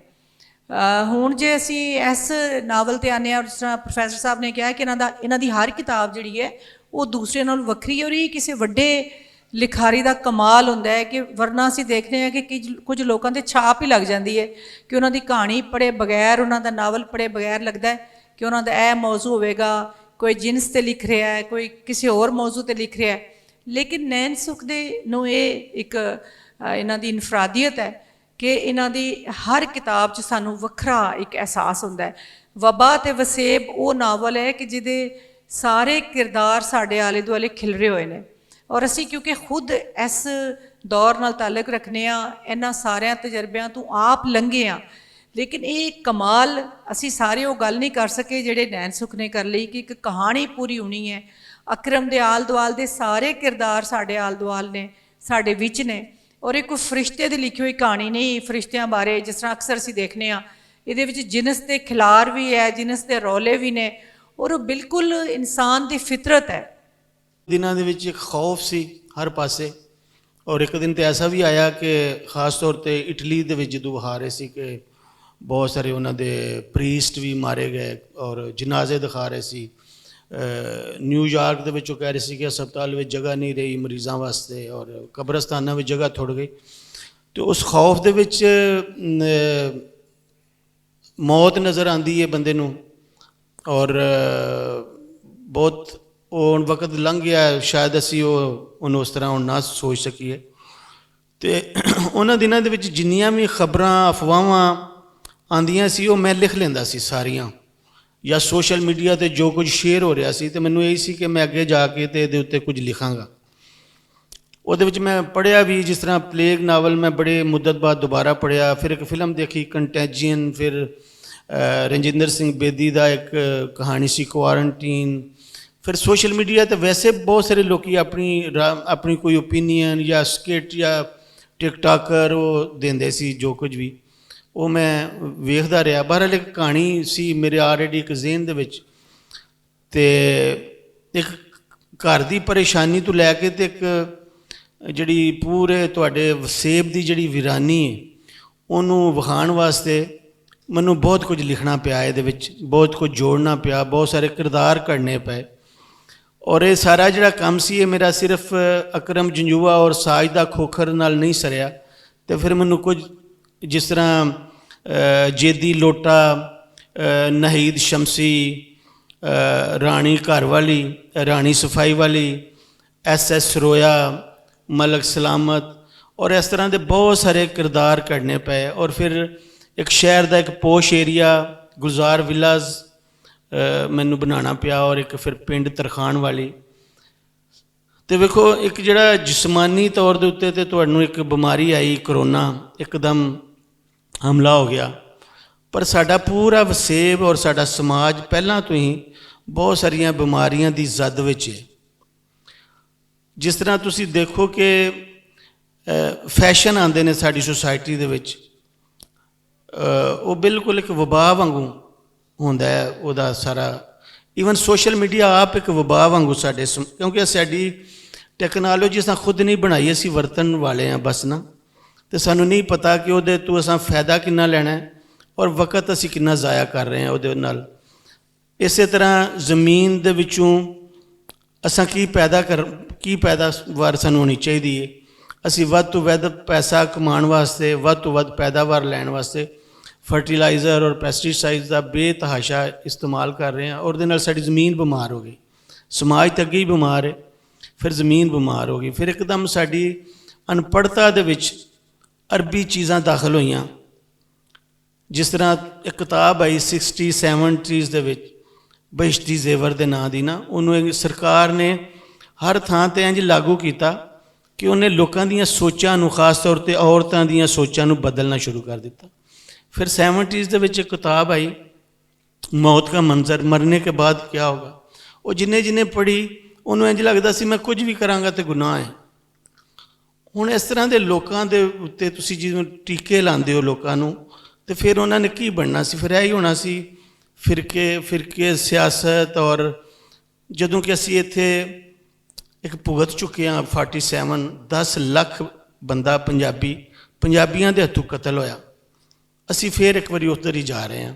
ਜਿਸ ਤਰ੍ਹਾਂ ਮੌਲਵੀ ਹੁਣ ਕਦੀ ਸਾਨੂੰ ਕਿਸੇ ਪਾਸੇ ਲਾ ਦਿੰਦੇ ਨੇ, ਕੁਝ ਮੌਲਵੀ ਸਾਨੂੰ ਕਿਸੇ ਪਾਸੇ ਲਾ ਦਿੰਦੇ ਨੇ, ਔਰ ਅਸੀਂ ਉਹਨਾਂ ਦੇ ਪਿੱਛੇ ਅਸੀਂ ਲਾਈ ਲੱਗ ਜਾਏ ਲੋਕ ਹਾਂ, ਔਰ ਬੜੀ ਜਲਦੀ ਜੰਨਤ ਦੇ ਚੱਕਰ ਵਿੱਚ ਪੈ ਜਾਂਦੇ ਹਾਂ। ਬੜੀ ਜਲਦੀ ਸਾਨੂੰ ਦੋਜ਼ਖ ਤੋਂ ਬਹੁਤ ਜ਼ਿਆਦਾ ਡਰ ਆਉਣ ਲੱਗ ਪੈਂਦਾ, ਅਤੇ ਅਸੀਂ ਉਹਦੇ ਤਹਿਤ ਆਪਣੇ ਸਮਾਜ ਦੇ ਬਹੁਤ ਜ਼ਿਆਦਾ ਫੈਸਲੇ ਕਰ ਲੈਂਦੇ ਹਾਂ। ਅਤੇ ਖੌਫ ਦੇ ਵਿੱਚ ਫਿਰ ਮੜੀਆਂ ਔਰ ਉਜਾੜੇ ਜਿਹੜੇ ਸਨ, ਉਹ ਇੱਕ ਫੱਜੀ ਕਰੈਕਟਰ ਵੀ ਮੈਂ ਘੜਿਆ ਵਿੱਚ, ਕਿ ਜਿਸ ਤਰ੍ਹਾਂ ਪਾਰਟੀਸ਼ਨ ਦੇ ਵਿੱਚ ਲੋਕ ਕਿਵੇਂ ਮਰੇ ਔਰ ਕਿਸ ਤਰ੍ਹਾਂ ਦੀ ਸਾਡੀ ਸਾਰੀ ਜਿਹੜੀ ਨਾ ਸਿਆਸਤ ਹੋਈ। ਅਤੇ ਉਹ ਤਾਂ ਬਾਕੀ ਤੁਸੀਂ ਇਸ ਨਾਵਲ ਨੂੰ ਜਦੋਂ ਪੜ੍ਹੋਗੇ ਤਾਂ ਫਿਰ ਤੁਸੀਂ ਹੀ ਫੈਸਲਾ ਕਰ ਸਕਦੇ ਹੋ ਕਿ ਮੈਂ ਉਹਦੇ ਵਿੱਚ ਇਨਸਾਫ ਕਰ ਸਕਿਆ ਕਿ ਨਹੀਂ।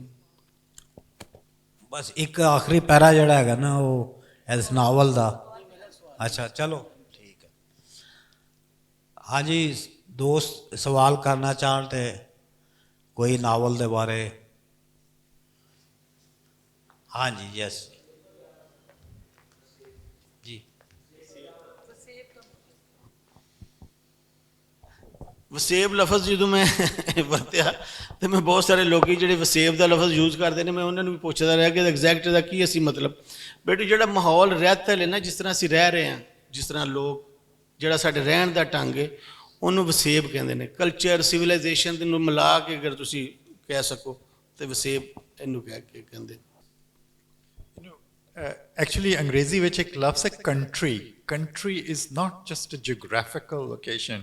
Country includes ਕਿ I'm from the countryside, ਜਿਹੜਾ ਕਿ ਮੇਰਾ ਰੂਰਲ ਇਲਾਕਾ ਵੀ, ਜਿੱਥੇ ਮੇਰੀ ਰਹਿਤਲ ਹੈ, ਜਿੱਥੋਂ ਮੇਰੀਆਂ ਟ੍ਰੈਡੀਸ਼ਨਸ ਨਿਕਲਦੇ ਨੇ, ਉਹ ਸਾਰੀਆਂ ਉਸ ਨੂੰ ਵੀ ਵਸੇਬ ਸ਼ਾਮਿਲ। ਤੇ ਸਾਊਥ ਵਿੱਚ ਜ਼ਿਆਦਾਤਰ ਕੰਟਰੀ ਕਿ ਉਹਨਾਂ ਦਾ ਸਾਡਾ ਮੁਲਕ ਹੈ, ਉਹ ਉਸ ਲਿਹਾਜ਼ ਨਾਲ ਵੀ ਉਹ ਇਸਤੇਮਾਲ ਕਰਦੇ ਨੇ ਵਸੇਬ ਨੂੰ ਉਸ ਤਰੀਕੇ ਨਾਲ। ਤੇ ਇਹ ਬੇਸਿਕਲੀ ਨਾ ਜਿਹੜਾ civilisation, country, place of living, mode of living, ਇਹ ਸਾਰਾ ਕੁਝ ਉਹਦੇ ਵਿੱਚ ਇੰਕਲੂਡ ਹੁੰਦਾ ਹੈ। ਇੱਕ ਆਖਰੀ ਮੈਂ, ਕਿਉਂਕਿ ਮੇਰੇ ਕੋਲ ਮਾਈਕ ਆ ਗਿਆ, ਮੈਂ ਛੇਤੀ ਨਾਲ ਇੱਕ ਹੋਰ ਪੁਆਇੰਟ ਮਾਰਨਾ ਚਾਹੁੰਦਾ ਹਾਂ ਇੱਥੇ, ਕਿ ਇਹ ਜਿਹੜੀ ਨਾ ਗੱਲ ਕੀਤੀ ਹੈ ਕਿ ਵਬਾ ਜਿਹੜੀ ਹੈ ਇਹਦੇ ਬੜੀਆਂ ਕਿਸਮਾਂ ਹੁੰਦੀਆਂ ਨੇ। ਇਹ ਬੜੀ ਸੋਹਣੀ ਨਾ ਕਿਤਾਬ ਵਿੱਚ ਵੀ ਕੀਤੀ ਹੈ ਕਿ ਮੇਰੇ ਕੋਲ ਉਹ ਪੈਰਾਗ੍ਰਾਫ ਇੱਕ ਖੁੱਲ੍ਹਿਆ ਸੀ, ਰਾਤੋਂ ਰਾਤੀ ਅਮੀਰ ਤੇ ਮਸ਼ਹੂਰ ਹੋਣ ਦੀ ਹਵਸ ਇੱਕ ਵਬਾ ਹੈ, ਨਿਤ ਨਵੇਂ ਫੈਸ਼ਨ ਦੀ ਵਬਾ ਹੀ ਨਹੀਂ, ਉੱਚੀ ਨੌਕਰੀ ਲਈ ਵੱਡੀ ਡਿਗਰੀ ਇੱਕ ਵਬਾ ਹੈ, ਜ਼ਾਤ ਪਾਤ ਇੱਕ ਵਬਾ ਹੈ, ਮਤਲਬੀ ਸਿਆਸੀ ਨਾਰੇ, ਫੇਕ ਫਰੀडम, ਨਫ਼ਰਤੀ ਨੈਸ਼ਨਲਿਜ਼ਮ ਤੇ ਫਿਕਰਾ ਪ੍ਰਸਤੀ ਵਬਾ ਨੇ। ਇਹ ਜਿਹੜਾ ਜੋੜਨਾ ਅਸਲ ਵਿੱਚ ਜਿਹੜਾ ਹਾਸਲ ਹੁੰਦਾ ਹੈ, ਉਹ ਬੜਾ ਹੀ ਮੇਰੇ ਖਿਆਲ ਵਿੱਚ ਸਾਨੂੰ ਸਮਝਣ ਵਾਲੀ ਗੱਲ ਹੈ। ਮੈਂ ਸਮਝਦਾ ਹਾਂ ਇੱਥੇ ਬੈਠਿਆਂ ਵੀ ਅਸੀਂ ਇਸ ਵਬਾ ਦਾ ਅਸਰ ਵੇਖ ਸਕਦੇ ਹਾਂ। ਤੁਸੀਂ ਇਹ ਹਾਲ ਵੇਖ ਲਓ, ਇੱਥੇ ਜਮ੍ਹਾਂ ਹੋਏ ਬੰਦੇ ਵੇਖ ਲਓ, ਤੁਸੀਂ ਦੂਜੇ ਹਾਲ ਵੇਖ ਲਓ ਜਿੱਥੇ ਮਾਂ ਬੋਲੀ ਨੂੰ ਇਸ ਤਰ੍ਹਾਂ ਦੀ ਕਦਰ ਹੋਏ, ਜਿੱਥੇ ਕਿ ਸਾਡੇ ਮਾਸ਼ਰੇ ਵਿੱਚ ਜਿਹੜੀ ਗੱਲ ਹੋ ਰਹੀ ਹੈ ਉਹਨੂੰ ਸਿੱਖਣ ਲਈ ਇਹ ਸਾਡੇ ਸੂਝਵਾਨ, ਸਾਡੇ thinkers, it's a think fest, right. ਸਾਨੂੰ ਕੁਐਸਚਨ ਕਰਨ ਦੀ ਲੋੜ ਹੈ, ਸਾਨੂੰ ਥਿੰਕਿੰਗ ਦੀ ਲੋੜ ਹੈ। ਤੇ ਇਹ ਥਿੰਕਿੰਗ ਦੀ ਇੱਕ ਪਿਕਚਰ ਇੱਥੋਂ ਦੀ ਜਿਹੜੀ ਆ ਜਾਏ ਨਾ, ਤੇ ਕੰਟਰਾਸਟ ਜਿਹੜੀ ਹੈ ਉਹ ਪਤਾ ਲੱਗ ਜਾਂਦਾ ਹੈ ਕਿ ਸਾਡੇ ਵਿੱਚ ਅਸਲ ਵਬਾ ਕੀ ਹੈ, ਕਿ ਅਸੀਂ ਆਪਣੇ ਕਲਚਰ ਨੂੰ, ਆਪਣੀ ਜ਼ਬਾਨ ਨੂੰ, ਅਸੀਂ ਆਪਣੀ ਬੋਲੀ ਨੂੰ ਸਮਝਣ ਦੇ ਲਾਇਕ ਹੀ ਨਹੀਂ ਆ। ਵਬਾ ਤਾਂ ਸਾਨੂੰ ਫਿਰ ਲੱਗਣੀ ਹੈ ਹਰ ਹਾਲਤ ਵਿੱਚ। इंग्लिश में जब ट्रांसलेट हुआ तो उसको पजीराई मिली बहुत ज़्यादा। इसी तरह क्योंकि मैं ख़ुद भी लिटरेचर पढ़ाती हूँ और बच्चों का ये सवाल अक्सर होता है कि अंग्रेज़ी ज़बान में जब कोई चीज़ ट्रांसलेट की जाती है तो उसको वो पब्लिक एप्रिसिएशन मिलती है। तो इस बात पे आपका क्या कहना है कि आपका ये नावल खुद, मतलब मैं खुद पंजाब से ही मेरा ताल्लुक़ है और हर चीज़ है ये, मतलब I can feel all the words that you written. तो आप पंजाबी ज़बान में जब लिखते हैं और जब उसकी ऑडियंस इतनी वसी नहीं है, तो फिर हम अपने इस कल्चर को कहाँ देखते हैं? क्योंकि हमें यूनिवर्सिटीज़ में, एकेडेमिया में इस तरह का फ्रीडम नहीं है कि हम ये सब कुछ पढ़ा सकें, क्योंकि ये पंजाबी लैंग्वेज में है। जैसे सर की किताब अभी ग्रीविंग फॉर पिजन्स जैसे इंग्लिश में ट्रांसलेट हुई है, तो now I have the permission कि मैं ये अब पढ़ा सकती हूँ। तो ये आप कहाँ देखते हैं इन सब चीज़ों को, कि हमारा एकेडेमिया भी इस चीज़ को बहुत ज़्यादा केटर करता है कि पंजाबी और हमारा कल्चर जो है वो बिल्कुल ख़त्म करने में शायद उसका एक बहुत बड़ा हाथ है। ਅੱਜ ਕਿਉਂ ਇਹ ਸਵਾਲ ਵੀ ਕਿਉਂ ਕੀਤਾ ਜਾ ਰਿਹਾ, ਬਲਕਿ ਇਹ ਹੁਣ ਜਿਸ ਤਰ੍ਹਾਂ ਥਿੰਕ ਫੈਸਟ ਹੋ ਰਿਹਾ ਤੇ ਇਹ ਚੰਗਾ ਹੁੰਦਾ ਕਿ ਇਹਦੇ ਵਿੱਚ ਅਗਰ 40 ਸੈਸ਼ਨ ਹੋ ਰਹੇ ਨੇ ਟੋਟਲ, ਤੇ 40 ਦੇ ਵਿੱਚ 39 ਇੰਗਲਿਸ਼ ਵਿੱਚ ਨੇ ਔਰ ਸਿਰਫ ਇੱਕ ਪੰਜਾਬੀ ਵਿੱਚ ਹੈ। ਤੇ ਹੋਣਾ ਤੇ ਇਹ ਚਾਹੀਦਾ ਸੀ ਕਿ 39 ਪੰਜਾਬੀ ਵਿੱਚ ਹੁੰਦੇ ਤੇ ਇੱਕ ਇੰਗਲਿਸ਼ ਵਿੱਚ ਹੁੰਦਾ, ਪਰ ਹੁਣ ਨਹੀਂ ਇੰਜ ਹੋਇਆ। ਉਹਦੇ ਪਿੱਛੇ ਇੱਕ ਲੰਮੀ ਕਹਾਣੀ ਹੈ, ਸਾਡੀ ਸਟੇਟ ਵੀ ਉਹਦੇ ਸ਼ਾਮਲ ਹੈ, ਔਰ ਸਿਰਫ ਸਟੇਟ ਹੀ ਨਹੀਂ, ਸਟੇਟ ਤੋਂ ਪਹਿਲਾਂ ਜਦੋਂ ਇੱਥੇ ਕਲੋਨਾਈਜ਼ਰ ਸੀ ਸਾਡਾ, ਉਸ ਵੇਲੇ ਕੁਝ ਫੈਸਲੇ ਹੋ ਗਏ ਸਨ ਕਿ ਆਉਣ ਵਾਲੇ ਦਿਨਾਂ ਦੇ ਵਿੱਚ ਜਦੋਂ ਅਸੀਂ ਚਲੇ ਜਾਵਾਂਗੇ ਤੇ ਇੱਥੇ ਕਿਸ ਤਰ੍ਹਾਂ ਦਾ ਉਹ ਵੇਖਣਾ ਚਾਹੁੰਦੇ ਸਨ। ਤੇ ਹੁਣ ਅੱਜ ਜਦੋਂ ਅਸੀਂ ਆਜ਼ਾਦੀ ਤਾਂ ਲੈ ਲਈਏ, ਪਰ ਫਿਰ ਵੀ ਸਾਨੂੰ ਅੰਗਰੇਜ਼ੀ ਵਿੱਚ ਹੀ ਬੋਲਣਾ ਪੜ੍ਹਨਾ ਪੈਂਦਾ। ਔਰ ਤੁਸੀਂ ਜਿਹੜਾ ਸਵਾਲ ਕਰ ਰਹੇ ਹੋ, ਔਰ ਦੇਖੋ ਜਿਹੜੀ ਲਫ਼ਜ਼ ਹੁੰਦਾ ਨਾ, ਜਿਹੜੀ ਜ਼ੁਬਾਨ, ਉਹ ਬਹੁਤ ਸਾਰੇ ਲੋਕੀ ਇਹਦੀ ਇੰਪੋਰਟੈਂਸ ਨੂੰ ਉਸ ਤਰ੍ਹਾਂ ਸਮਝਦੇ ਨਹੀਂ। ਜਦੋਂ ਲਫ਼ਜ਼ ਮਰਦਾ ਤੇ ਉਹੀ ਕਲਚਰ ਨੂੰ ਉਹੀ ਮਰ ਰਿਹਾ ਹੁੰਦਾ ਹੈ। ਸਮ ਟਾਈਮਸ ਜਿਹੜੇ ਲਫ਼ਜ਼ ਹੁੰਦੇ ਨੇ ਉਹਨਾਂ ਦੇ ਵਿੱਚ ਪੂਰੀ ਇੱਕ ਕਹਾਣੀ ਹੁੰਦੀ ਹੈ। ਹੁਣ ਅਗਰ ਮੈਂ ਲਫ਼ਜ਼ ਤੁਹਾਡੇ ਸਾਹਮਣੇ ਤ੍ਰਿੰਜਣ ਬੋਲਣਾ, ਤੇ ਤ੍ਰਿੰਜਣ ਦਾ ਮੈਂ ਤਰਜਮਾ ਨਹੀਂ ਕਰ ਸਕਦਾ। ਤ੍ਰਿੰਜਣ ਮੈਂ ਤੁਹਾਨੂੰ ਸਮਝਾ ਸਕਣਾ ਬੜੀ ਲੰਮੀ ਗੱਲ ਕਰਕੇ। ਮੇਲਾ ਕੀ ਹੁੰਦਾ? ਮੇਲੇ ਦਾ ਫੈਸਟੀਵਲ ਨਹੀਂ ਮਤਲਬ ਹੁੰਦਾ, ਮੇਲਾ ਸਾਡਾ ਡਿਫਰੈਂਟ ਸੀ। ਤੇ ਉਹ ਸਾਰਾ ਜਿਹੜਾ ਕਲਚਰ ਜਿਹੜਾ ਸਾਡਾ ਮਰ ਰਿਹਾ ਹੈ, ਉਹ ਸਾਡੀ ਆਪਣੀ ਜ਼ੁਬਾਨ ਤੋਂ ਬਗੈਰ ਅਸੀਂ ਉਹਨੂੰ ਸਮਝ ਹੀ ਨਹੀਂ ਸਕਦੇ। ਮੈਂ ਉਹਨੂੰ ਕਹਿ ਦਿਆਂ ਕਿ ਮੈਂ ਉਹਨੂੰ ਅੰਗਰੇਜ਼ੀ 'ਚ ਜਾਂ ਉਰਦੂ ਵਿੱਚ ਟਰਾਂਸਲੇਟ ਕਰਕੇ ਤੇ ਲੋਕਾਂ ਨੂੰ ਸਮਝਾ ਦਿਆਂਗਾ, ਬੱਚਿਆਂ ਨੂੰ ਸਮਝਾ ਦਿਆਂਗਾ, ਹੋ ਹੀ ਨਹੀਂ ਸਕਦਾ। ਉਹ ਮੇਰੀ ਆਪਣੀ ਜ਼ੁਬਾਨ ਹੀ ਜਿੰਨੀ ਦੇਰ ਤੱਕ ਨਹੀਂ ਬਚੇਗੀ, ਮੈਂ ਆਪਣੀ ਜ਼ੁਬਾਨ ਨਹੀਂ ਪੜ੍ਹਾ ਸਕਾਂਗਾ ਤੇ ਮੈਂ ਉਸ ਕਲਚਰ ਨੂੰ ਨਹੀਂ ਬਚਾ ਸਕਦਾ। ਇਸ ਵਾਸਤੇ ਜ਼ਰੂਰੀ ਹੈ ਕਿ ਆਪਣੀ ਜ਼ੁਬਾਨ ਦੇ ਨਾਲ ਸਾਡੀ ਜਿਹੜੀ ਇਹ ਹੋਵੇ ਸ਼ਨਾਸਾਈ ਹੋਵੇ, ਅਸੀਂ ਉਹਨੂੰ ਪੜ੍ਹੀਏ। ਤੇ ਬਾਰ-ਬਾਰ ਹੁਣ ਇਸ਼ਾਰਾ ਹੋ ਰਿਹਾ ਕਿ ਟਾਈਮ ਖਤਮ ਹੋ ਗਿਆ, ਮੈਂ ਹੁਣ ਲੰਬੀ ਨਹੀਂ ਗੱਲ ਕਰ। ਹਾਂ, ਗੱਲ ਕੀਤੀ ਵਸੇਬ ਦੀ, ਮੈਂ ਵਸੇਬ ਦੀ, ਵਾਸੀ ਦੀ, ਵਸੂ ਦੀ ਗੱਲ ਵੱਲੋਂ ਉਹਨਾਂ ਨੇ ਗੱਲ ਕੀਤੀ ਕਿ ਅਸਾਂ ਪੜ੍ਹੇਂਦੇ, ਮੈਂ ਵੀ ਪੜ੍ਹੇਂਦੀ ਹਾਂ। ਹੁਣ ਅਸਾਂ ਪੜ੍ਹਾਉਣ 'ਚ ਤੁਸਾਂ ਗੱਲ ਕੀਤੀ ਵਬਾਏ ਵਸੇਬ। ਵਸੇਬ ਵਿੱਚ ਜਿਵੇਂ ਵਬਾ ਨੇ ਜਿਵੇਂ ਸਭ ਕੁ ਘੇਰ ਗਿੱਦਾ ਤੇ ਸਭ ਨੇ ਅਸਾਂ ਨਾਮਕ ਕਿਹਦਾ ਇਸਤੇਮਾਲ ਕੀਤਾ। ਸਾਡੀ ਸਭ ਤੋਂ ਵੱਡੀ ਵਬਾ ਤਾਂ ਹੀ ਵੇਲੇ ਸਾਡੀ ਜ਼ੁਬਾਨ ਦੇ ਹਵਾਲੇ ਨਾਲ ਹੈ ਕਿ ਉਰਦੂ ਜਿਹੜੀ ਹੈ ਉਹਨੂੰ ਇਸ ਤਰ੍ਹਾਂ ਨਾਲ ਸ਼ਾਮਿਲ ਕੀਤਾ ਗਿਆ ਕਰਿਕੂਲਮ ਦੇ ਅੰਦਰ। तो कई 5-7 सालों को डिबेट थी पई कि अपनी ज़ुबानी गाल की वञे, अपनी ज़ुबानी बालों को पढ़ाए किया वञे। तो समय पढ़े लिखे लोग मुख्तलिफ नॉवल लिखण वाले करिकुलम वास्ते या निसाब वास्ते ही तरह का कोई कम करेंदे पे कि छोटे बालों वास्ते शुरू किया वञे। कायदा पंजाबी होवे, उर्दू सराइकी होवे, सिंधी का मेरे को पता है कि सिंधी वाले तो वली पढ़ेंदे, लेकिन पंजाबी सराइकी ही गाल को फॉलो नहीं करेंदे पे। तो इनका अगे क्या मुस्तकबिल है? ਗੱਲ ਜਿਹੜੀ ਹੈ ਨਾ, ਸਟੇਟ ਦਾ ਇਹਦੇ 'ਚ ਜ਼ਿਆਦਾ ਮਸਲਾ ਹੈ ਕਿ ਜਦੋਂ ਸਟੇਟ ਹੀ ਐਜੂਕੇਸ਼ਨ ਜਾਂ ਤੁਹਾਡੇ ਨਿਸਾਬ ਸਿਲੇਬਸ ਵਗੈਰਾ ਤੇ ਉਹੀ ਬਣਾਉਂਦੀ ਹੈ। ਜਦੋਂ ਉਹ ਕੰਮ ਸ਼ੁਰੂ ਕਰੇਗੀ ਤਾਂ ਐਡਾ ਔਖਾ ਨਹੀਂ। ਵੈਸੇ ਕਈ ਲੋਕਾਂ ਨੇ, ਸਾਡੇ ਆਸਫ ਖਾਨ ਸਾਹਿਬ ਹੁੰਦੇ ਸੀ ਪੰਜਾਬੀ ਅਦਬੀ ਬੋਰਡ ਦੇ, ਉਹਨਾਂ ਨੇ ਕਾਫੀ ਇਸ ਸਿਲਸਿਲੇ ਵਿੱਚ ਕੰਮ ਕੀਤਾ। ਕੁਝ ਸਾਇੰਸੀ ਟਰਮਾਂ ਦੇ ਉੱਤੇ ਵੀ ਕੰਮ ਕੀਤਾ, ਫਿਰ ਸਿਲੇਬਸ, ਕਾਇਦਾ, ਪੰਜਾਬੀ ਨੂੰ ਕਿਸ ਤਰ੍ਹਾਂ ਸੌਖੇ ਤਰੀਕੇ ਨਾਲ ਤੁਸੀਂ ਪੜ੍ਹਾ ਸਕਦੇ ਹੋ, ਉਹਦੇ ਉੱਤੇ ਕਾਫੀ ਕੰਮ ਕੀਤਾ। ਪਰ ਜਿੰਨੀ ਦੇਰ ਤੱਕ ਤੁਹਾਡੀ ਸਟੇਟ ਦੀ ਪਾਲਿਸੀ ਨਹੀਂ ਬਦਲੇਗੀ, ਜ਼ੁਬਾਨਾਂ ਦੇ ਵਿੱਚ ਕੋਈ ਬਹੁਤ ਵੱਡਾ ਕੰਮ ਹੋ ਨਹੀਂ ਸਕਦਾ। ਉਹ ਇਹ ਹੀ ਹੋ ਸਕਦਾ ਕਿ ਅਸੀਂ ਲਿਟਰੇਚਰ ਜਾਂ ਫਿਕਸ਼ਨ ਜਾਂ ਸ਼ਾਇਰੀ ਜਾਂ ਡਰਾਮਾ ਥੋੜ੍ਹਾ ਬਹੁਤਾ ਲਿਖ ਲਈਏ, ਉਸ ਤੋਂ ਇਲਾਵਾ ਐਜੂਕੇਸ਼ਨ ਦੀ ਜ਼ੁਬਾਨ ਅਸੀਂ ਰਾਈਟਰ ਨਹੀਂ ਅਸੀਂ ਬਣਾ ਸਕਦੇ ਜਿੰਨੀ ਤੱਕ ਸਟੇਟ ਦੀ ਪਾਲਿਸੀ ਨਹੀਂ ਚੇਂਜ ਹੁੰਦੀ।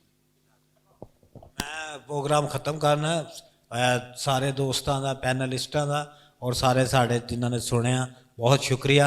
और आखिर ते खास शुक्रिया थिंक फैस्ट वालियां का कि उन्होंने सानू मौका दिता, असीं इत्थे आए और असीं यह नावल के उत्ते गलबात की।